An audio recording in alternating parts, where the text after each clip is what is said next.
ಓಂ ಶಾಂತಿ. ಇಂದಿನ ಪರಮಾತ್ಮನ ಮಹಾವಾಕ್ಯ ಮುರುಳಿ ದಿನಾಂಕ 4/1/2025. ಬಾಪ್ದಾದ ಮಧುಬನ.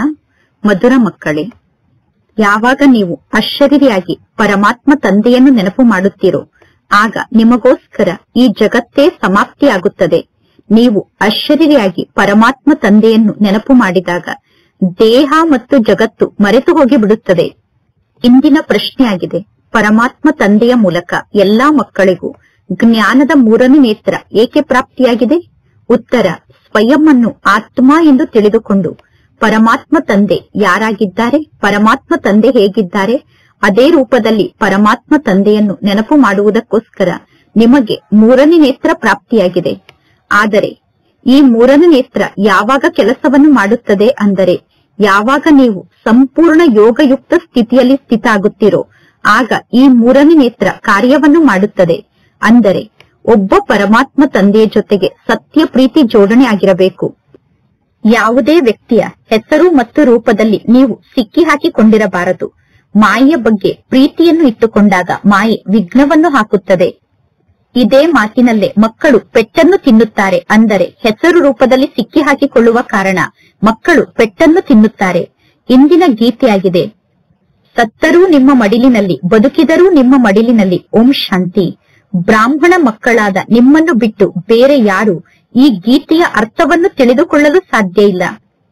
ಹೇಗೆ ವೇದಶಾಸ್ತ್ರ ಮುಂತಾದದ್ದನ್ನು ನಿರ್ಮಾಣ ಮಾಡಿದ್ದಾರೆ, ಆದರೆ ಜನ ಏನೆಲ್ಲವನ್ನು ಓದುತ್ತಿದ್ದಾರೋ ಅದರ ಅರ್ಥವನ್ನು ತಿಳಿದುಕೊಂಡಿಲ್ಲ.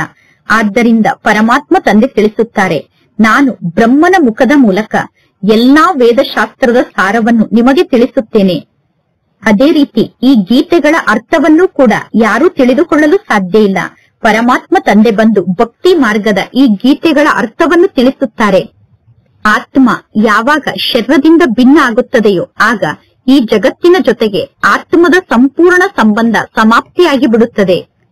ಗೀತೆ ಕೂಡ ಹೇಳುತ್ತದೆ, ಸ್ವಯಂ ಅನ್ನು ಆತ್ಮ ಎಂದು ತಿಳಿದುಕೊಂಡು ಅಶರೀರಿಯಾಗಿ ತಂದೆಯಾದ ನನ್ನನ್ನು ನೀವು ನೆನಪು ಮಾಡಿ, ಆಗ ಈ ಜಗತ್ತು ಸಮಾಪ್ತಿಯಾಗುತ್ತದೆ ಎಂದು. ಈ ಶರೀರ ಈ ಪೃಥ್ವಿಯ ಮೇಲೆ ಇದೆ. ಆತ್ಮ ಈ ಶರೀರದಿಂದ ಭಿನ್ನಾಗಿ ಈ ಶರೀರವನ್ನು ತ್ಯಾಗ ಮಾಡುತ್ತದೆ. ಯಾವಾಗ ಆತ್ಮ ಶರೀರವನ್ನು ತ್ಯಾಗ ಮಾಡುತ್ತದೆಯೋ ಆ ಸಮಯದಲ್ಲಿ ಆತ್ಮದ ಪಾಲಿಗೆ ಈ ಮನುಷ್ಯ ಸೃಷ್ಟಿಯೇ ಇರುವುದಿಲ್ಲ. ಆತ್ಮ ಅಶರೀರಿಯಾಗಿ ಬಿಡುತ್ತದೆ. ಪುನಃ ಯಾವಾಗ ಆತ್ಮ ಶರೀರವನ್ನು ಧಾರಣೆ ಮಾಡಿಕೊಳ್ಳುತ್ತದೆಯೋ ಆಗ ಆತ್ಮ ಪಾತ್ರವನ್ನು ಅಭಿನಯ ಮಾಡಲು ಪ್ರಾರಂಭ ಮಾಡುತ್ತದೆ. ಪುನಃ ಆತ್ಮ ಒಂದು ಶರೀರವನ್ನು ತ್ಯಾಗ ಮಾಡಿ ಇನ್ನೊಂದು ಶರೀರದಲ್ಲಿ ಪ್ರವೇಶವನ್ನು ಮಾಡುತ್ತದೆ. ಮಧ್ಯದಲ್ಲೇ ಯಾರು ವಾಪಸ್ ಬ್ರಹ್ಮ ಮಹಾತತ್ವಕ್ಕೆ ಹೋಗಲು ಸಾಧ್ಯ ಇಲ್ಲ. ಆತ್ಮ ಒಂದು ಶರೀರದಿಂದ ಹಾರಿ ಹೋಗಿ ಇನ್ನೊಂದು ಶರೀರದಲ್ಲಿ ಪ್ರವೇಶವನ್ನು ಮಾಡುತ್ತದೆ. ಈ ಆಕಾಶ ತತ್ವದಲ್ಲೇ ಆತ್ಮ ಪಾತ್ರವನ್ನು ಅಭಿನಯ ಮಾಡಬೇಕು.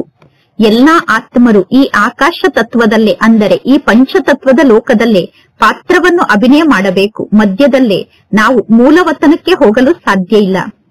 ಯಾವಾಗ ಆತ್ಮ ಶರೀರವನ್ನು ತ್ಯಾಗ ಮಾಡುತ್ತದೆಯೋ ಆಗ ಆತ್ಮಕ್ಕೆ ಕರ್ಮ ಬಂಧನ ಇರುವುದಿಲ್ಲ. ಸತ್ಯುಗದಲ್ಲೂ ಕೂಡ ಕರ್ಮ ಬಂಧನ ಇರುವುದಿಲ್ಲ. ಆತ್ಮ ಶರೀರದಿಂದ ಭಿನ್ನ ಆಗಿ ಬಿಡುತ್ತದೆ. ಪುನಃ ಆತ್ಮ ಇನ್ನೊಂದು ಶರೀರವನ್ನು ಧಾರಣೆ ಮಾಡಿಕೊಂಡಾಗ ಕರ್ಮ ಬಂಧನದಲ್ಲಿ ಆತ್ಮ ಸಿಕ್ಕಿ ಹಾಕಿಕೊಳ್ಳಲು ಪ್ರಾರಂಭ ಮಾಡುತ್ತದೆ. ಈ ಎಲ್ಲಾ ಜ್ಞಾನದ ಮಾತನ್ನು ಮಕ್ಕಳಾದ ನಿಮ್ಮನ್ನು ಬಿಟ್ಟು ಬೇರೆ ಯಾವ ಮನುಷ್ಯರೂ ಅರ್ಥ ಮಾಡಿಕೊಂಡಿಲ್ಲ.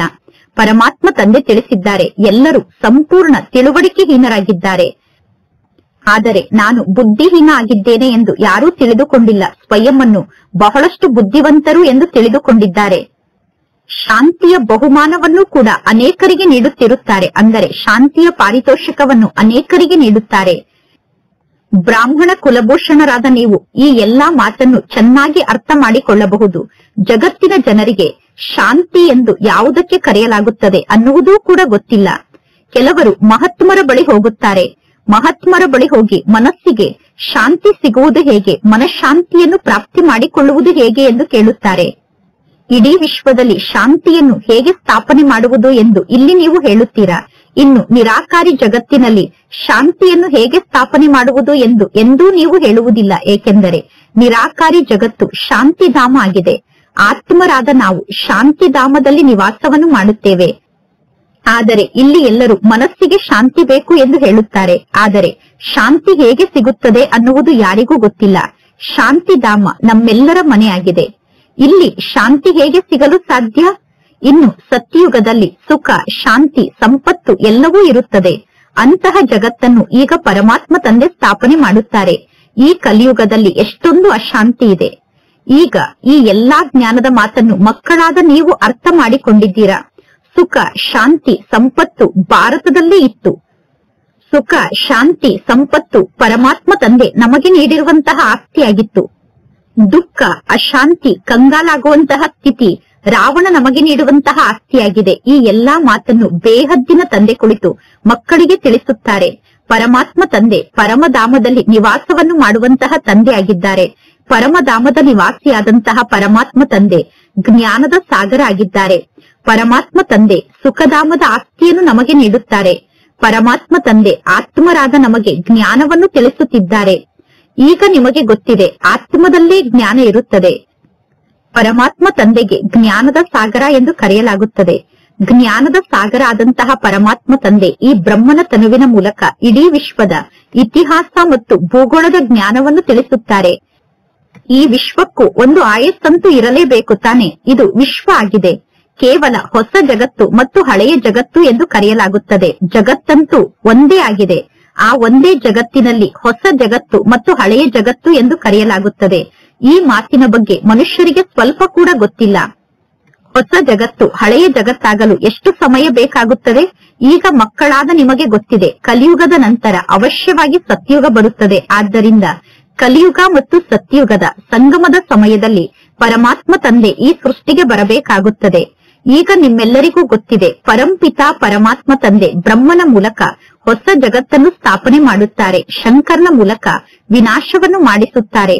ತ್ರಿಮೂರ್ತಿ ಅನ್ನುವ ಶಬ್ದದ ಅರ್ಥ ಅಂದರೆ ಸ್ಥಾಪನೆ, ವಿನಾಶ ಮತ್ತು ಪಾಲನೆ ಆಗಿದೆ. ಇದು ಸಾಮಾನ್ಯ ಮಾತಾಗಿದೆ. ಆದರೆ ಈ ಜ್ಞಾನದ ಮಾತನ್ನು ಮಕ್ಕಳಾದ ನೀವು ಮರೆತು ಬಿಡುತ್ತೀರಾ? ಈ ಜ್ಞಾನದ ಮಾತನ್ನು ಮರೆಯದೇ ಇದ್ದರೆ ನಿಮಗೆ ಬಹಳಷ್ಟು ಖುಷಿ ಇರುತ್ತದೆ. ಜ್ಞಾನದ ಸ್ಮೃತಿಯಲ್ಲಿ ಇದ್ದು ನೀವು ಬಹಳಷ್ಟು ಖುಷಿಯಲ್ಲಿ ಇರಬೇಕು. ನಿರಂತರ ಜ್ಞಾನದ ನೆನಪು ನಿಮಗೆ ಇರಬೇಕು. ಪರಮಾತ್ಮ ತಂದೆ ನಮ್ಮನ್ನು ಈಗ ಹೊಸ ಜಗತ್ತಿಗೋಸ್ಕರ ಯೋಗ್ಯರನ್ನಾಗಿ ಮಾಡುತ್ತಿದ್ದಾರೆ. ಭಾರತದ ನಿವಾಸಿಗಳಾದ ನೀವೇ ಹೊಸ ಜಗತ್ತಿಗೆ ಯೋಗ್ಯರಾಗುತ್ತೀರಾ. ಬೇರೆ ಯಾರೂ ಕೂಡ ಹೊಸ ಜಗತ್ತಿಗೆ ಯೋಗ್ಯರಾಗುವುದಿಲ್ಲ. ಯಾರೆಲ್ಲ ದೇವತಾ ಧರ್ಮದ ಆತ್ಮರು ಅನ್ಯ ಧರ್ಮಕ್ಕೆ ಕನ್ವರ್ಟ್ ಆಗಿ ಹೋಗಿದ್ದಾರೋ ಅವರೆಲ್ಲರೂ ಪುನಃ ಈ ಜ್ಞಾನ ಮಾರ್ಗಕ್ಕೆ ಬರುತ್ತಾರೆ. ಅನ್ಯ ಧರ್ಮದಿಂದ ಪುನಃ ಅವರು ಈ ಬ್ರಾಹ್ಮಣ ಧರ್ಮಕ್ಕೆ ಕನ್ವರ್ಟ್ ಆಗುತ್ತಾರೆ. ಹೇಗೆ ಈ ದೇವತಾ ಧರ್ಮದಿಂದ ಅನ್ಯ ಧರ್ಮಕ್ಕೆ ಅವರು ಕನ್ವರ್ಟ್ ಆಗಿ ಹೋಗಿದ್ದರೋ ಅದೇ ರೀತಿ ಈಗ ಪುನಃ ದೇವತಾ ಧರ್ಮಕ್ಕೆ ಕನ್ವರ್ಟ್ ಆಗಿ ಬರುತ್ತಾರೆ. ಈ ಸಂಪೂರ್ಣ ಜ್ಞಾನ ಈಗ ನಿಮ್ಮ ಬುದ್ಧಿಯಲ್ಲಿ ಇದೆ. ಹಳೆಯ ಜಗತ್ತು ಈಗ ಪರಿವರ್ತನೆ ಆಗುತ್ತದೆ ಅನ್ನುವ ಮಾತನ್ನು ಮನುಷ್ಯರಿಗೆ ತಿಳಿಸಬೇಕು. ಮಹಾಭಾರತ ಯುದ್ಧ ಅವಶ್ಯವಾಗಿ ನಡೆಯಲೇಬೇಕು.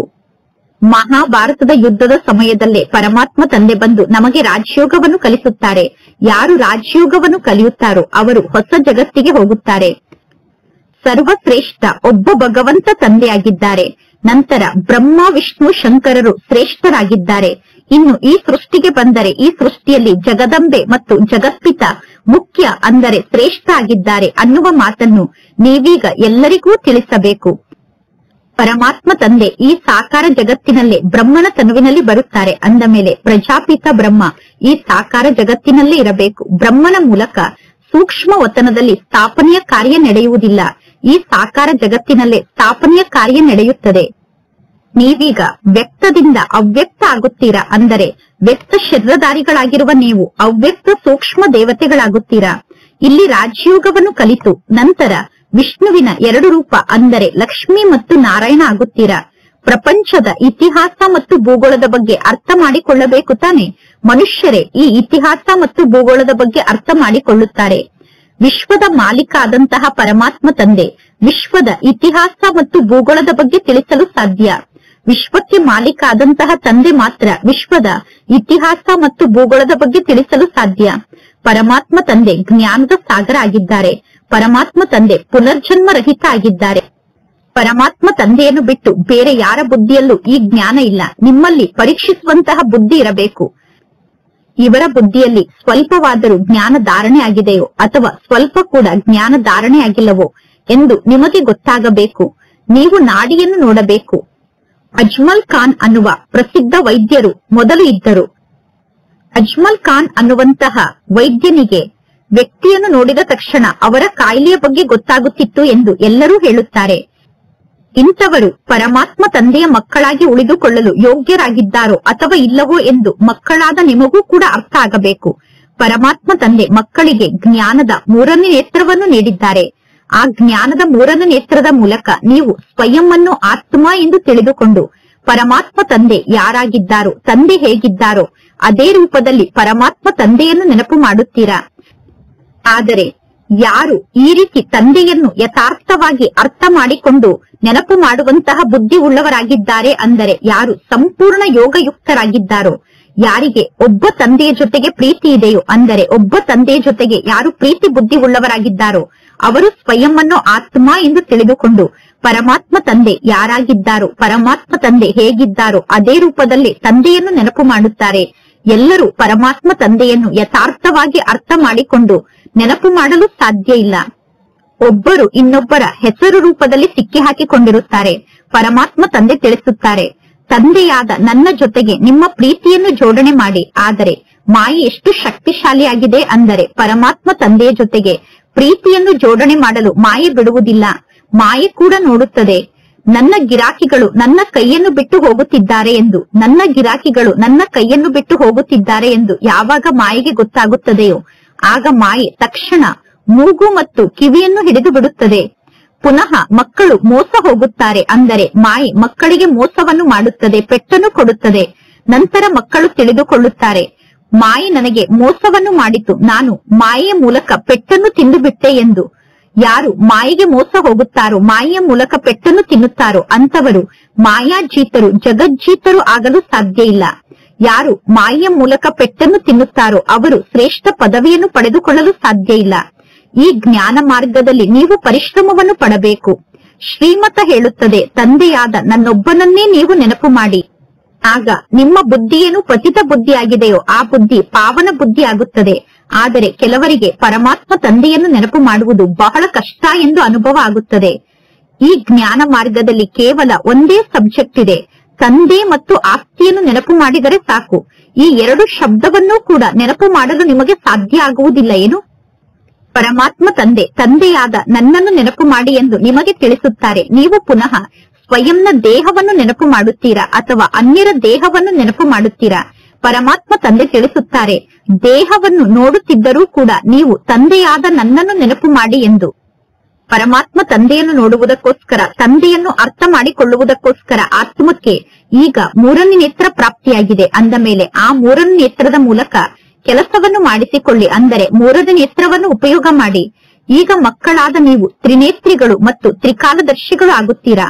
ಆದರೆ ಮಕ್ಕಳಾದ ನೀವು ನಂಬರ್ ವಾರಾಗಿ ತ್ರಿಕಾಲದರ್ಶಿಗಳಾಗುತ್ತೀರಾ. ಜ್ಞಾನವನ್ನು ಧಾರಣೆ ಮಾಡಿಕೊಳ್ಳುವುದು ಕಷ್ಟದ ಮಾತಲ್ಲ. ಬಹಳಷ್ಟು ಮಕ್ಕಳು ಚೆನ್ನಾಗಿ ಜ್ಞಾನವನ್ನು ಅರ್ಥ ಮಾಡಿಕೊಳ್ಳುತ್ತಾರೆ. ಆದರೆ ಯೋಗದ ಶಕ್ತಿ ಮಕ್ಕಳಲ್ಲಿ ಕಡಿಮೆ ಇದೆ. ಆತ್ಮ ಅಭಿಮಾನಿ ಸ್ಥಿತಿಯಲ್ಲಿ ಮಕ್ಕಳು ಬಹಳ ಕಡಿಮೆ ಸ್ಥಿತ ಆಗಿದ್ದಾರೆ. ಸಣ್ಣ ಮಾತಿಗೂ ಕೂಡ ಮಕ್ಕಳಿಗೆ ಕ್ರೋಧ ಬರುತ್ತದೆ. ಸಣ್ಣ ಮಾತಿನಲ್ಲಿ ಮಕ್ಕಳಿಗೆ ಸಿಟ್ಟು ಬರುತ್ತದೆ. ಮಕ್ಕಳು ಕ್ರೋಧಕ್ಕೆ ವಶಾಗಿ ಪುನಃ ಕೆಳಗಡೆ ಬಿದ್ದು ಬಿಡುತ್ತಾರೆ. ಮಕ್ಕಳು ಮೇಲೆ ಏಳುತ್ತಾರೆ, ಪುನಃ ಕ್ರೋಧಕ್ಕೆ ವಶಾಗಿ ಕೆಳಗಡೆ ಬೀಳುತ್ತಾರೆ. ಇಂದು ಪುರುಷಾರ್ಥದ ಮಾರ್ಗದಲ್ಲಿ ಮುಂದೆ ಹೋಗುವುದಕ್ಕೋಸ್ಕರ ಮೇಲೆ ಎದ್ದು ಪುರುಷಾರ್ಥವನ್ನು ಮಾಡುತ್ತಿರುತ್ತಾರೆ. ನಾಳೆ ಪುನಃ ವಿಕಾರಕ್ಕೆ ವಶಾಗಿ ಕೆಳಗಡೆ ಬಿದ್ದು ಬಿಡುತ್ತಾರೆ. ದೇಹಾಭಿಮಾನವೇ ಬಹಳಷ್ಟು ಮುಖ್ಯವಾದ ವಿಕಾರ ಆಗಿದೆ. ದೇಹಾಭಿಮಾನಕ್ಕೆ ವಶ ಆದಾಗ ಉಳಿದ ಎಲ್ಲಾ ವಿಕಾರಗಳು ನಮ್ಮ ಆಂತರ್ಯದಲ್ಲಿ ಜಾಗೃತ ಆಗುತ್ತದೆ. ದೇಹಾಭಿಮಾನಕ್ಕೆ ವಶ ಆದಾಗ ಲೋಭ, ಮೋಹ ಮುಂತಾದ ವಿಕಾರದಲ್ಲಿ ಸಿಕ್ಕಿ ಹಾಕಿಕೊಳ್ಳುತ್ತೀರಾ. ದೇಹದ ಬಗ್ಗೆ ಕೂಡ ಮೋಹ ಇರುತ್ತದೆ. ಮಾತೆಯರಿಗೆ ದೇಹದ ಬಗ್ಗೆ ಜಾಸ್ತಿ ಮೋಹ ಇದೆ. ಈಗ ಪರಮಾತ್ಮ ತಂದೆ ಆ ಮೋಹದಿಂದ ನಮ್ಮನ್ನು ಮುಕ್ತ ಮಾಡುತ್ತಾರೆ. ಈಗ ನಮಗೆ ಬೇಹದ್ದಿನ ತಂದೆ ಸಿಕ್ಕಿದ್ದಾರೆ ಅಂದ ಮೇಲೆ ಪುನಃ ನಾವೇಕೆ ಅನ್ಯರ ಬಗ್ಗೆ ಮೋಹವನ್ನು ಇಟ್ಟುಕೊಳ್ಳಬೇಕು? ವರ್ತಮಾನ ಸಮಯದಲ್ಲಿ ಎಲ್ಲರ ಚೆಹರೆ ಕೋತಿಯ ಸಮಾನ ಆಗಿದೆ ಮತ್ತು ಎಲ್ಲರ ಮಾತು ಮತ್ತು ವ್ಯವಹಾರ ಕೋತಿಯ ಸಮಾನ ಆಗಿದೆ. ಪರಮಾತ್ಮ ತಂದೆ ತಿಳಿಸುತ್ತಾರೆ, ನೀವೀಗ ನಷ್ಟ ಮೋಹಿಗಳಾಗಿ ನಿರಂತರ ತಂದೆಯಾದ ನನ್ನನ್ನು ನೆನಪು ಮಾಡಿ. ಪಾಪದ ಹೊರೆ ತಲೆಯ ಮೇಲೆ ಬಹಳಷ್ಟು ಇದೆ. ಆ ಪಾಪದ ಹೊರೆಯನ್ನು ಸಮಾಪ್ತಿ ಮಾಡಿಕೊಳ್ಳುವುದು ಹೇಗೆ? ಆದರೆ ಮಾಯೆ ಎಷ್ಟು ಶಕ್ತಿಶಾಲಿಯಾಗಿದೆ ಅಂದರೆ ಮಾಯೆ ಪರಮಾತ್ಮ ತಂದೆಯನ್ನು ನೆನಪು ಮಾಡಲು ಬಿಡುವುದಿಲ್ಲ.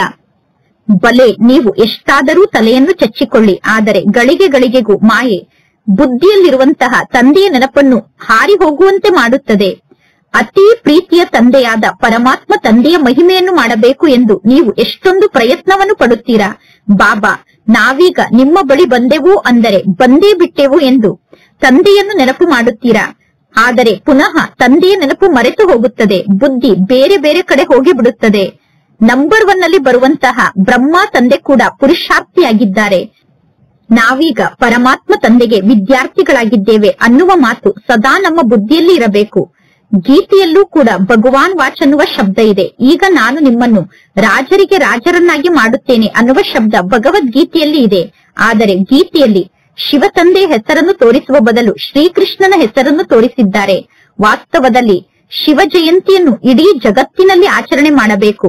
ಶಿವ ತಂದೆ ಎಲ್ಲರನ್ನೂ ದುಃಖದಿಂದ ಮುಕ್ತ ಮಾಡಿ ಮಾರ್ಗದರ್ಶಕಾಗಿ ಎಲ್ಲರನ್ನೂ ಮನೆಗೆ ಕರೆದುಕೊಂಡು ಹೋಗುತ್ತಾರೆ. ಪರಮಾತ್ಮ ಶಿವ ತಂದೆ ಮುಕ್ತಿದಾತ ಆಗಿದ್ದಾರೆ, ಮಾರ್ಗದರ್ಶಕ ಆಗಿದ್ದಾರೆ ಎಂದು ಎಲ್ಲರೂ ಒಪ್ಪಿಕೊಳ್ಳುತ್ತಾರೆ. ಸರ್ವರನ್ನು ಪತಿತರಿಂದ ಪಾವನ ಮಾಡುವಂತಹ ಸರ್ವರ ಪತಿತ ಪಾವನ ತಂದೆ ಪರಮಾತ್ಮ ತಂದೆಯಾಗಿದ್ದಾರೆ. ಸರ್ವರನ್ನು ಶಾಂತಿಧಾಮ ಮತ್ತು ಸುಖಧಾಮಕ್ಕೆ ಕರೆದುಕೊಂಡು ಹೋಗುವಂತವರು ಪರಮಾತ್ಮ ತಂದೆಯಾಗಿದ್ದಾರೆ.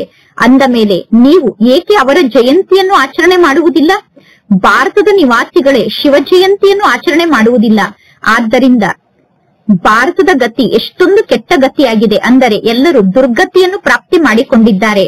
ಈ ಸಮಯದಲ್ಲಿ ಸಾವು ಕೂಡ ಎಷ್ಟು ಕೆಟ್ಟ ಗತಿಯ ಮೂಲಕ ಆಗುತ್ತದೆ ಅಂದರೆ ಎಷ್ಟು ಕೆಟ್ಟದಾಗಿ ಸಾವು ಬರುತ್ತದೆ. ವಿಜ್ಞಾನಿಗಳು ಎಂತಹ ಬಾಂಬ್ಸ್ ಅನ್ನು ನಿರ್ಮಾಣ ಮಾಡುತ್ತಾರೆ ಅಂದರೆ ಆ ಬಾಂಬ್ ನಲ್ಲಿರುವಂತಹ ಗ್ಯಾಸ್ ಹೊರಗಡೆ ಬಂದರೆ ಎಲ್ಲರೂ ಸಮಾಪ್ತಿಯಾಗಿ ಬಿಡುತ್ತಾರೆ. ಹೇಗೆ ಕ್ಲೋರೋಫಾರ್ಮ್ ಅನ್ನು ಉಪಯೋಗ ಮಾಡಿದಾಗ ಶರೀರ ಕಾರ್ಯವನ್ನು ಮಾಡುವುದನ್ನು ನಿಲ್ಲಿಸಿ ಬಿಡುತ್ತದೆ, ಅಂದರೆ ಶರೀರ ಕಾರ್ಯವನ್ನೇ ಮಾಡುವುದಿಲ್ಲ. ಆ ರೀತಿ ಬಾಂಬ್ಗಳ ಮೂಲಕ ಶರೀರ ಕಾರ್ಯವನ್ನು ಮಾಡುವುದನ್ನು ನಿಲ್ಲಿಸಿ ಬಿಡುತ್ತದೆ. ಅಂತಹ ಬಾಂಬ್ಸ್ ಅನ್ನು ಅವರು ನಿರ್ಮಾಣ ಮಾಡಲೇಬೇಕು. ಬಾಂಬ್ಸ್ ಅನ್ನು ನಿರ್ಮಾಣ ಮಾಡುವುದನ್ನು ನಿಲ್ಲಿಸುವುದು ಅಸಾಧ್ಯದ ಮಾತಾಗಿದೆ. ಕಲ್ಪದ ಮೊದಲು ಏನು ನಡೆದಿತ್ತೋ ಈಗ ಅದು ಪುನಃ ಪುನರಾವರ್ತನೆ ಆಗುತ್ತದೆ. ಈ ಬಾಂಬ್ಗಳ ಮೂಲಕ ಮತ್ತು ಪ್ರಾಕೃತಿಕ ವಿಕೋಪದ ಮೂಲಕ ಹಳೆಯ ಜಗತ್ತಿನ ವಿನಾಶ ಕಲ್ಪದ ಮೊದಲು ಆಗಿತ್ತು. ಈಗ ಪುನಃ ಪ್ರಾಕೃತಿಕ ವಿಕೋಪದ ಮೂಲಕ ಬಾಂಬ್ಗಳ ಮೂಲಕ ಹಳೆಯ ಜಗತ್ತಿನ ವಿನಾಶ ಆಗುತ್ತದೆ. ಯಾವಾಗ ವಿನಾಶದ ಸಮಯ ಬರುತ್ತದೆಯೋ ಆಗ ನಾಟಕದ ಪ್ಲಾನ್ನ ಅನುಸಾರ ಬಾಂಬ್ಸ್ ಅನ್ನು ನಿರ್ಮಾಣ ಮಾಡುವಂತಹ ಪಾತ್ರದಲ್ಲಿ ಅವರು ತೊಡಗುತ್ತಾರೆ. ನಾಟಕ ಅವಶ್ಯವಾಗಿ ವಿನಾಶವನ್ನು ಮಾಡಿಸುತ್ತದೆ. ರಕ್ತದ ನದಿ ಹರಿಯುತ್ತದೆ. ಸಿವಿಲ್ ವಾರ್ ನಡೆದಾಗ ಒಬ್ಬರು ಇನ್ನೊಬ್ಬರನ್ನು ಸಾಯಿಸುತ್ತಾರೆ, ಅಂದರೆ ಶಸ್ತ್ರಗಳ ಮೂಲಕ ಹೊಡೆದಾಡಿ ಒಬ್ಬರು ಇನ್ನೊಬ್ಬರನ್ನು ಸಾಯಿಸುತ್ತಾರೆ. ಈಗ ಈ ಜಗತ್ತು ಪರಿವರ್ತನೆ ಆಗುತ್ತಿದೆ ಅನ್ನುವ ಮಾತನ್ನು ನಿಮ್ಮಲ್ಲೂ ಕೂಡ ಕೆಲವರು ಮಾತ್ರ ಅರ್ಥ ಮಾಡಿಕೊಂಡಿದ್ದಾರೆ. ನೀವೀಗ ಸುಖಧಾಮಕ್ಕೆ ಹೋಗುತ್ತೀರಾ. ಅಂದ ಮೇಲೆ ಸದಾ ಜ್ಞಾನದ ಅತೀಂದ್ರಿಯ ಸುಖದಲ್ಲಿ ಸ್ಥಿತ ಆಗಬೇಕು. ಅಂದರೆ ಜ್ಞಾನದ ಸ್ಮರಣೆಯ ಮೂಲಕ ಅತೀಂದ್ರಿಯ ಸುಖದ ಅನುಭವವನ್ನು ಮಾಡಬೇಕು. ಎಷ್ಟು ಜಾಸ್ತಿ ಪರಮಾತ್ಮ ತಂದೆಯನ್ನು ನೆನಪು ಮಾಡುತ್ತೀರೋ ಅಷ್ಟು ಸುಖ ವೃದ್ಧಿಯಾಗುತ್ತಾ ಹೋಗುತ್ತದೆ. ಈ ಚೀಚಿ ದೇಹದಿಂದ ನಷ್ಟಮೋಹಿಗಳಾಗುತ್ತಾ ಹೋಗುತ್ತೀರಾ. ಪರಮಾತ್ಮ ತಂದೆಯನ್ನು ಜಾಸ್ತಿ ನೆನಪು ಮಾಡಿದರೆ ಚೀಚಿ ದೇಹದಿಂದ ನಷ್ಟಮೋಹಿಗಳಾಗುತ್ತೀರಾ. ಪರಮಾತ್ಮ ತಂದೆ ಕೇವಲ ತಿಳಿಸುತ್ತಾರೆ, ತಂದೆಯಾದ ನನ್ನನ್ನು ನೀವು ನೆನಪು ಮಾಡಿ, ಆಗ ನಿಮಗೆ ತಂದೆಯಾದ ನನ್ನ ಮೂಲಕ ರಾಜ್ಯಭಾಗ್ಯ ಸಿಗುತ್ತದೆ. ಸೆಕೆಂಡ್ ನಲ್ಲಿ ರಾಜ್ಯಭಾಗ್ಯ ಎಂದು ಪರಮಾತ್ಮ ತಂದೆ ತಿಳಿಸುತ್ತಾರೆ. ರಾಜನಿಗೆ ಮಗ ಹುಟ್ಟಿದ ತಕ್ಷಣ ಆ ಮಗ ರಾಜ ಆದಂತೆ. ಅಂದ ಮೇಲೆ ಪರಮಾತ್ಮ ತಂದೆ ತಿಳಿಸುತ್ತಾರೆ, ತಂದೆಯಾದ ನನ್ನನ್ನು ನೀವು ನೆನಪು ಮಾಡಿ ಮತ್ತು ಈ ನಾಟಕ ಚಕ್ರವನ್ನು ನೆನಪು ಮಾಡಿ, ಆಗ ನೀವು ಚಕ್ರವರ್ತಿ ಮಹಾರಾಜ ಆಗುತ್ತೀರಾ. ಆದ್ದರಿಂದ ಸೆಕೆಂಡ್ ನಲ್ಲಿ ಜೀವನ್ ಮುಕ್ತಿ ಎಂದು ಗಾಯನವನ್ನು ಮಾಡಲಾಗುತ್ತದೆ, ಅಥವಾ ಸೆಕೆಂಡ್ ನಲ್ಲಿ ಬಡವರಿಂದ ರಾಜಕುಮಾರರಾಗುವ ಪದವಿ ಎಂದು ಗಾಯನವನ್ನು ಮಾಡಲಾಗುತ್ತದೆ. ಇದು ಎಷ್ಟೊಂದು ಒಳ್ಳೆಯ ಮಾತಾಗಿದೆ. ಅಂದ ಮೇಲೆ ಶ್ರೀಮತದಂತೆ ಚೆನ್ನಾಗಿ ನಡೆಯಬೇಕು. ಹೆಜ್ಜೆ ಹೆಜ್ಜೆಗೂ ಪರಮಾತ್ಮ ತಂದೆಯ ಮೂಲಕ ಸಲಹೆಯನ್ನು ಪಡೆದುಕೊಳ್ಳಬೇಕು. ಪರಮಾತ್ಮ ತಂದೆ ತಿಳಿಸುತ್ತಾರೆ, ಮಧುರ ಮಕ್ಕಳೇ, ನಿಮಿತ್ತರಾಗಿ ಇರಿ, ಟ್ರಸ್ಟಿಗಳಾಗಿ. ಆಗ ಎಲ್ಲಾ ವಸ್ತುಗಳ ಬಗ್ಗೆ ಇರುವ ಮಮತ್ವ ಸಮಾಪ್ತಿಯಾಗುತ್ತದೆ. ಮಮತ್ವ ಸಮಾಪ್ತಿಯಾಗಬೇಕು. ಅದಕ್ಕೋಸ್ಕರ ಸ್ವಯಂವನ್ನು ಟ್ರಸ್ಟಿ ಎಂದು ತಿಳಿದುಕೊಳ್ಳಿ. ಆದರೆ ನಿಮಿತ್ತ ಅಥವಾ ಟ್ರಸ್ಟಿ ಆಗುವುದು ಚಿಕ್ಕಮ್ಮನ ಮನೆಗೆ ಹೋಗಿ ಬಂದಷ್ಟು ಸಹಜ ಅಲ್ಲ. ಯಾರು ಸ್ವಯಂ ಟ್ರಸ್ಟಿ ಆಗಿದ್ದಾರೋ ಅವರು ತಮ್ಮ ಮಕ್ಕಳನ್ನು ಕೂಡ ಟ್ರಸ್ಟಿಗಳನ್ನಾಗಿ ಮಾಡುತ್ತಾರೆ, ಅಂದರೆ ನಿಮಿತ್ತರನ್ನಾಗಿ ಮಾಡುತ್ತಾರೆ. ಪರಮಾತ್ಮ ತಂದೆ ನಿಮ್ಮಿಂದ ಏನನ್ನು ತೆಗೆದುಕೊಳ್ಳುತ್ತಾರೆ? ತಂದೆ ನಿಮ್ಮಿಂದ ಏನನ್ನೂ ತೆಗೆದುಕೊಳ್ಳುವುದಿಲ್ಲ. ಪರಮಾತ್ಮ ತಂದೆ ತಿಳಿಸುತ್ತಾರೆ, ನೀವು ಕೇವಲ ಟ್ರಸ್ಟಿ ಎಂದು ತಿಳಿದುಕೊಂಡು ಎಲ್ಲವನ್ನೂ ಸಂಪಾಲನೆ ಮಾಡಿ. ನೀವು ಮೊದಲು ಟ್ರಸ್ಟಿ ಆಗಿ, ನಂತರ ಎಲ್ಲಾ ವಸ್ತುಗಳ ಬಗ್ಗೆ ಇರುವ ಮಮತ್ವ ಸಮಾಪ್ತಿಯಾಗುತ್ತದೆ. ಎಲ್ಲರೂ ಹೇಳುತ್ತಾರೆ ಎಲ್ಲವನ್ನು ಈಶ್ವರ ನೀಡಿದ್ದಾರೆ ಎಂದು. ಅಂದ ಮೇಲೆ ಪುನಃ ನಿಮ್ಮ ಜೀವನದಲ್ಲಿ ಸ್ವಲ್ಪ ನಷ್ಟ ಆದರೆ ಅಥವಾ ಯಾರಾದರೂ ಸತ್ತರೆ, ಯಾರಿಗಾದರೂ ಕಾಯಿಲೆ ಬಂದರೆ ನೀವು ದುಃಖಿಗಳಾಗಬಾರದು, ಏಕೆಂದರೆ ಎಲ್ಲವನ್ನು ಈಶ್ವರ ನೀಡಿದ್ದಾರೆ ಅಂದ ಮೇಲೆ ನೀವು ದುಃಖಿಗಳಾಗಬಾರದು. ಎಲ್ಲಾ ಪ್ರಾಪ್ತಿ ಸಿಕ್ಕಾಗ ಖುಷಿಯಾಗುತ್ತದೆ. ಪರಮಾತ್ಮ ತಂದೆಯ ಮೂಲಕ ಎಲ್ಲಾ ಪ್ರಾಪ್ತಿ ಸಿಕ್ಕಾಗ ಖುಷಿಯಾಗುತ್ತದೆ. ನೀವೇ ಹೇಳುತ್ತೀರಾ ಈಶ್ವರ ಎಲ್ಲವನ್ನೂ ನೀಡಿದ್ದಾರೆ ಎಂದು. ಅಂದ ಮೇಲೆ ಪುನಃ ಯಾರಾದರೂ ಸತ್ತರೆ ನೀವು ಅಳುವ ಅವಶ್ಯಕತೆ ಏನಿದೆ? ಆದರೆ ಮಾಯೇನು ಕಡಿಮೆ ಇಲ್ಲ. ಸ್ವಯಂ ಅನ್ನು ಟ್ರಸ್ಟಿ ಎಂದು ತಿಳಿದುಕೊಳ್ಳುವುದು ಚಿಕ್ಕಮ್ಮನ ಮನೆಗೆ ಹೋಗಿ ಬಂದಷ್ಟು ಸುಲಭ ಅಲ್ಲ. ಅಂದರೆ ಎಲ್ಲವನ್ನೂ ಪರಮಾತ್ಮ ತಂದೆ ನೀಡಿದ್ದಾರೆ ಅಂದ ಮೇಲೆ ಯಾವುದೇ ಪ್ರಾಪ್ತಿಯನ್ನು ನಾವು ಕಳೆದುಕೊಂಡರೂ ಕೂಡ ಇದೆಲ್ಲ ಪರಮಾತ್ಮ ತಂದೆಯದ್ದಾಗಿದೆ ಎಂದು ತಿಳಿದುಕೊಳ್ಳುವುದು ಚಿಕ್ಕಮ್ಮನ ಮನೆಗೆ ಹೋಗಿ ಬಂದಷ್ಟು ಸುಲಭ ಅಲ್ಲ. ಈ ಸಮಯದಲ್ಲಿ ಪರಮಾತ್ಮ ತಂದೆ ತಿಳಿಸುತ್ತಾರೆ, ನೀವೆಲ್ಲರೂ ತಂದೆಯಾದ ನನ್ನನ್ನು ಕೂಗಿ ಕರೆದಿದ್ದೀರಾ. ಪರಮಾತ್ಮ ತಂದೆ, ನಾವು ಈ ಪತಿತ ಜಗತ್ತಿನಲ್ಲಿ ಇರಲು ಬಯಸುವುದಿಲ್ಲ, ನಮ್ಮನ್ನು ನೀವು ಪಾವನ ಜಗತ್ತಿಗೆ ಕರೆದುಕೊಂಡು ಹೋಗಿ ಎಂದು. ಪರಮಾತ್ಮ ತಂದೆ ನಮ್ಮನ್ನು ಜೊತೆಗೆ ಕರೆದುಕೊಂಡು ಹೋಗಿ ಎಂದು ತಂದೆಯಾದ ನನ್ನನ್ನು ನೀವು ಕೂಗಿ ಕರೆದಿದ್ದೀರಾ. ಆದರೆ ಈ ಶಬ್ದದ ಅರ್ಥವನ್ನು ಯಾರೂ ತಿಳಿದುಕೊಂಡಿಲ್ಲ. ಪತಿತ ಪಾವನ ತಂದೆ ಈ ಸೃಷ್ಟಿಗೆ ಬರುತ್ತಾರೆ ಅಂದ ಮೇಲೆ ಅವಶ್ಯವಾಗಿ ನಿಮ್ಮ ಶರೀರ ಅಂತೂ ಸಮಾಪ್ತಿಯಾಗುತ್ತದೆ ತಾನೆ. ಶರೀರ ಸಮಾಪ್ತಿಯಾದಾಗ ಪರಮಾತ್ಮ ತಂದೆ ಆತ್ಮವನ್ನು ಜೊತೆಗೆ ಕರೆದುಕೊಂಡು ಹೋಗುತ್ತಾರೆ. ಇಂತಹ ಪರಮಾತ್ಮ ತಂದೆಯ ಜೊತೆಗೆ ಸದಾ ಪ್ರೀತಿ ಬುದ್ಧಿ ಉಳ್ಳವರಾಗಿರಬೇಕು. ಒಬ್ಬ ತಂದೆಯ ಬಗ್ಗೆ ಪ್ರೀತಿಯನ್ನು ಇಟ್ಟುಕೊಳ್ಳಬೇಕು. ಒಬ್ಬ ತಂದೆಯನ್ನೇ ನೆನಪು ಮಾಡಬೇಕು. ಮಾಯೆಯ ಬಿರುಗಾಳಿಯಂತೂ ಅವಶ್ಯವಾಗಿ ಬರುತ್ತದೆ. ಮಾಯೆಯ ಬಿರುಗಾಳಿ ಬಂದರೂ ಕೂಡ ಕರ್ಮೇಂದ್ರಿಯದ ಮೂಲಕ ಯಾವುದೇ ವಿಕರ್ಮವನ್ನು ಮಾಡಬಾರದು. ಮಾಯೆಯ ಬಿರುಗಾಳಿ ಬಂದಾಗ ನೀವು ಕರ್ಮೇಂದ್ರಿಯದಿಂದ ವಿಕರ್ಮವನ್ನು ಮಾಡಿದರೆ ಅದು ಕಾಯಿದೆಗೆ ವಿರುದ್ಧವಾದಂತಹ ಕಾರ್ಯ ಆಗುತ್ತದೆ. ಪರಮಾತ್ಮ ತಂದೆ ತಿಳಿಸುತ್ತಾರೆ, ನಾನು ಬಂದು ಈ ಬ್ರಹ್ಮನ ಶರೀರವನ್ನು ಆಧಾರವಾಗಿ ತೆಗೆದುಕೊಳ್ಳುತ್ತೇನೆ. ಈ ಶರೀರ ಈ ಬ್ರಹ್ಮನ ಶರೀರ ಆಗಿದೆ. ನೀವೀಗ ಪರಮಾತ್ಮ ತಂದೆಯನ್ನೇ ನೆನಪು ಮಾಡಬೇಕು. ನಿಮಗೆ ಗೊತ್ತಿದೆ, ಈ ಬ್ರಹ್ಮ ತಂದೆ ಕೂಡ ನಮಗೆ ತಂದೆ ಆಗಿದ್ದಾರೆ. ಈ ಬ್ರಹ್ಮ ತಂದೆ ಕೂಡ ನಮಗೆ ಬಾಬಾ ಆಗಿದ್ದಾರೆ. ಶಿವ ತಂದೆ ಕೂಡ ನಮಗೆ ಬಾಬಾ ಅಂದರೆ ತಂದೆ ಆಗಿದ್ದಾರೆ. ವಿಷ್ಣು ಮತ್ತು ಶಂಕರನಿಗೆ ನೀವು ಬಾಬಾ ಎಂದು ಕರೆಯುವುದಿಲ್ಲ, ಅಂದರೆ ತಂದೆ ಎಂದು ಕರೆಯುವುದಿಲ್ಲ. ಪರಮಾತ್ಮ ಶಿವ ತಂದೆ ನಿರಾಕಾರ ತಂದೆ ಆಗಿದ್ದಾರೆ. ಪ್ರಜಾಪಿತ ಬ್ರಹ್ಮ ಸಾಕಾರದಲ್ಲಿರುವ ತಂದೆ ಆಗಿದ್ದಾರೆ. ಈಗ ನೀವು ಸಾಕಾರದಲ್ಲಿರುವಂತಹ ಈ ಬ್ರಹ್ಮ ತಂದೆಯ ಮೂಲಕ ನಿರಾಕಾರ ತಂದೆಯಾದ ಪರಮಾತ್ಮ ತಂದೆಯ ಮೂಲಕ ಆಸ್ತಿಯನ್ನು ಪಡೆದುಕೊಳ್ಳುತ್ತಿದ್ದೀರಾ. ಪರಮಾತ್ಮ ತಂದೆ ಈ ಬ್ರಹ್ಮನ ತನುವಿನಲ್ಲಿ ಪ್ರವೇಶವನ್ನು ಮಾಡುತ್ತಾರೆ. ಆದ್ದರಿಂದ ಅಜ್ಜನ ಆಸ್ತಿಯನ್ನು ನೀವು ತಂದೆಯ ಮೂಲಕ ಪಡೆದುಕೊಳ್ಳುತ್ತೀರಾ ಎಂದು ಹೇಳಲಾಗುತ್ತದೆ. ಅಜ್ಜ ಅಂದರೆ ನಿರಾಕಾರ ತಂದೆಯಾದ ಪರಮಾತ್ಮ ತಂದೆಯಾಗಿದ್ದಾರೆ. ಸಾಕಾರದಲ್ಲಿರುವಂತಹ ಬ್ರಹ್ಮ ತಂದೆ ನಮ್ಮೆಲ್ಲರಿಗೂ ತಂದೆಯಾಗಿದ್ದಾರೆ. ಇದೆಲ್ಲ ಅದ್ಭುತವಾದ ಹೊಸ ಮಾತಾಗಿದೆ. ತ್ರಿಮೂರ್ತಿಯ ಚಿತ್ರವನ್ನು ತೋರಿಸುತ್ತಾರೆ, ಆದರೆ ಆ ಚಿತ್ರದ ಅರ್ಥವನ್ನು ತಿಳಿದುಕೊಂಡಿಲ್ಲ. ಏಕೆಂದರೆ ತ್ರಿಮೂರ್ತಿಯ ಚಿತ್ರದಲ್ಲಿ ಶಿವನನ್ನು ಮಾಯ ಮಾಡಿಬಿಟ್ಟಿದ್ದಾರೆ. ಪರಮಾತ್ಮ ತಂದೆ ಎಷ್ಟು ಒಳ್ಳೆಯ ಜ್ಞಾನದ ಮಾತನ್ನು ಮಕ್ಕಳಾದ ನಮಗೆ ತಿಳಿಸುತ್ತಿದ್ದಾರೆ. ಅಂದ ಮೇಲೆ ಈ ಜ್ಞಾನದ ಮಾತನ್ನು ಕೇಳಿ ನಮಗೆ ಖುಷಿಯಾಗಬೇಕು. ನಾವು ಪರಮಾತ್ಮ ತಂದೆಗೆ ವಿದ್ಯಾರ್ಥಿಗಳಾಗಿದ್ದೇವೆ ಅಂದ ಮೇಲೆ ನಮಗೆ ಬಹಳಷ್ಟು ಖುಷಿಯಾಗಬೇಕು. ಪರಮಾತ್ಮ ತಂದೆ ನಮಗೆ ತಂದೆ ಆಗಿದ್ದಾರೆ, ಶಿಕ್ಷಕ ಆಗಿದ್ದಾರೆ ಮತ್ತು ಸದ್ಗುರು ಆಗಿದ್ದಾರೆ. ಈಗ ಬೇಹದ್ದಿನ ತಂದೆಯ ಮೂಲಕ ಇಡೀ ವಿಶ್ವದ ಇತಿಹಾಸ ಮತ್ತು ಭೂಗೋಳದ ಜ್ಞಾನವನ್ನು ನೀವು ಕೇಳುತ್ತಿದ್ದೀರಾ. ಪುನಃ ನೀವು ಅನ್ಯರಿಗೂ ಕೂಡ ವಿಶ್ವದ ಇತಿಹಾಸ ಮತ್ತು ಭೂಗೋಳದ ಬಗ್ಗೆ ತಿಳಿಸುತ್ತೀರಾ. ಇದು 5000 ವರ್ಷದ ನಾಟಕ ಚಕ್ರ ಆಗಿದೆ. ಕಾಲೇಜ್ನ ಮಕ್ಕಳಿಗೆ ಇತಿಹಾಸ ಮತ್ತು ಭೂಗೋಳದ ಬಗ್ಗೆ ನೀವು ಜ್ಞಾನವನ್ನು ತಿಳಿಸಬೇಕು. 84 ಜನ್ಮದ ಏಣಿಯಲ್ಲಿ ಏನಿದೆ, ಭಾರತದ ಏರುವ ಕಲೆ ಮತ್ತು ಇಳಿಯುವ ಕಲೆಯ ಬಗ್ಗೆ ನೀವು ತಿಳಿಸಬೇಕು. ಭಾರತ ಹೇಗೆ ಏರುವ, ನೀವು ಬಾಬಾ ಎಂದು ಕರೆಯುವುದಿಲ್ಲ, ಅಂದರೆ ತಂದೆ ಎಂದು ಕರೆಯುವುದಿಲ್ಲ.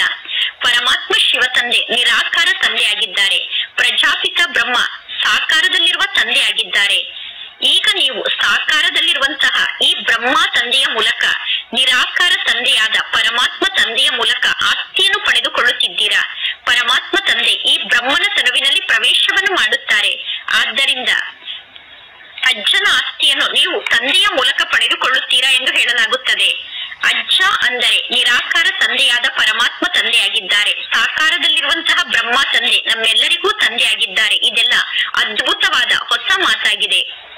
ತ್ರಿಮೂರ್ತಿಯ ಚಿತ್ರವನ್ನು ತೋರಿಸುತ್ತಾರೆ, ಆದರೆ ಆ ಚಿತ್ರದ ಅರ್ಥವನ್ನು ತಿಳಿದುಕೊಂಡಿಲ್ಲ. ಏಕೆಂದರೆ ತ್ರಿಮೂರ್ತಿಯ ಚಿತ್ರದಲ್ಲಿ ಶಿವನನ್ನು ಮಾಯ ಮಾಡಿಬಿಟ್ಟಿದ್ದಾರೆ.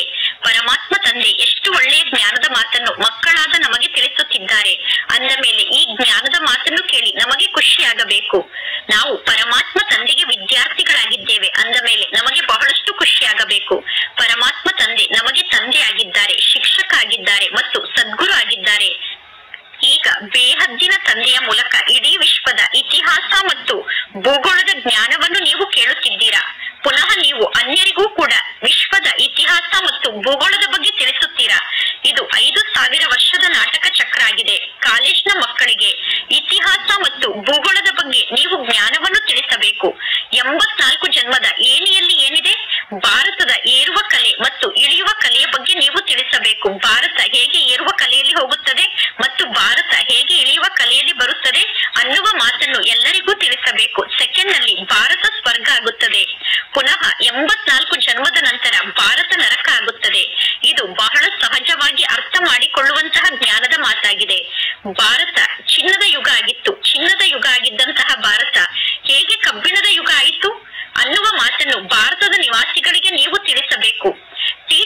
ಟೀಚರ್ಗಳಿಗೂ ಕೂಡ ನೀವು ಈ ಜ್ಞಾನವನ್ನು ತಿಳಿಸಬೇಕು. ಲೌಕಿಕ ಜಗತ್ತಿನ ಟೀಚರ್ಗಳಿಗೂ ಕೂಡ ಜ್ಞಾನವನ್ನು ತಿಳಿಸಬೇಕು.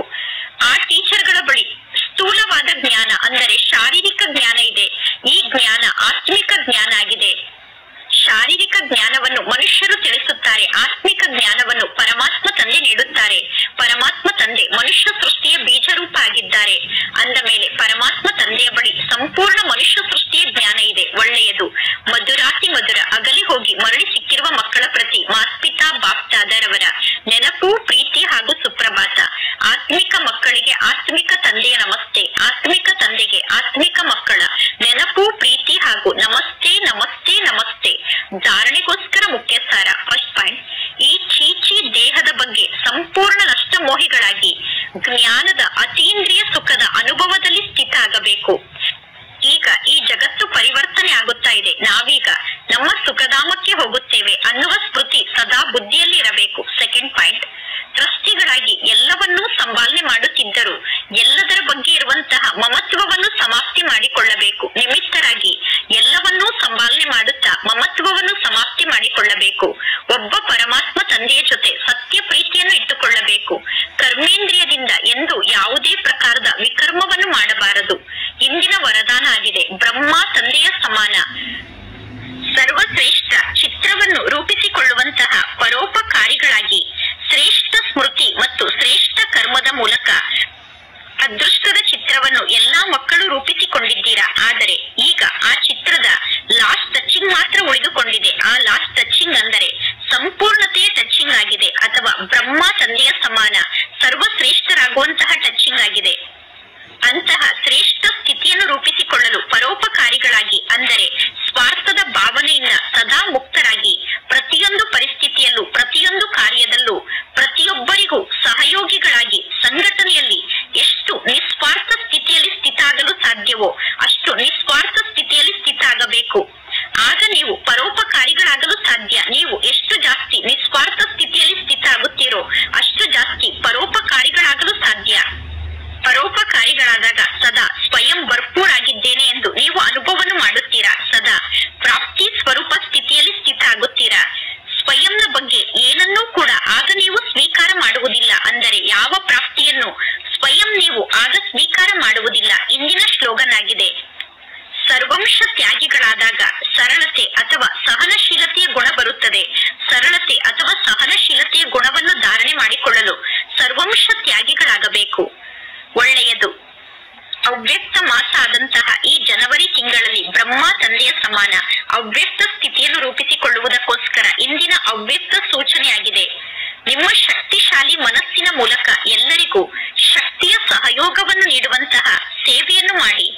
ಶಕ್ತಿಯ ಸಹಯೋಗವನ್ನು ನೀಡುವಂತಹ ಸೇವೆಯನ್ನು ನಿರಂತರ ಮಾಡಬಹುದು.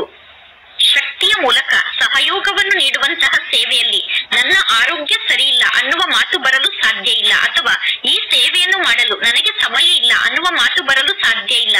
ಹಗಲು ರಾತ್ರಿ ಈ ಬೇಹದ್ದಿನ ಸೇವೆಯಲ್ಲಿ ನೀವು ತೊಡಗಬಹುದು. ಹೇಗೆ ಬ್ರಹ್ಮ ತಂದೆಯನ್ನು ನೀವು ನೋಡಿದ್ದೀರಾ.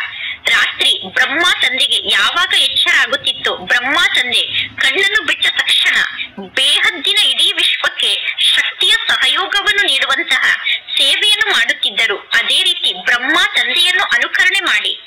ಯಾವಾಗ ಮಕ್ಕಳಾದ ನೀವೆಲ್ಲರೂ ಬೇಹದ್ದಿನ ರೂಪದಲ್ಲಿ ಶಕ್ತಿಯ ಸಹಯೋಗವನ್ನು ನೀಡುತ್ತೀರೋ ಆಗ ಸಮೀಪದಲ್ಲಿರುವಂತಹ ಆತ್ಮರು ಸ್ವಾಭಾವಿಕವಾಗಿ ಆ ಶಕ್ತಿಯ ಸಹಯೋಗವನ್ನು ಪ್ರಾಪ್ತಿ ಮಾಡಿಕೊಳ್ಳುತ್ತಾರೆ. ಈ ರೀತಿ ಬೇಹದ್ದಿನ ಸಹಯೋಗವನ್ನು ನೀಡುವಂತಹ ಸೇವೆಯನ್ನು ಮಾಡಿದಾಗ ಸ್ವಾಭಾವಿಕವಾಗಿ ಶಕ್ತಿಶಾಲಿ ವಾತಾವರಣ ರೂಪಿತ ಆಗುತ್ತದೆ. ಅಂದರೆ ಬಹಳ ಒಳ್ಳೆಯ ವಾತಾವರಣ ರೂಪಿತ ಆಗುತ್ತದೆ. ಒಳ್ಳೆಯದು. ಓಂ ಶಾಂತಿ.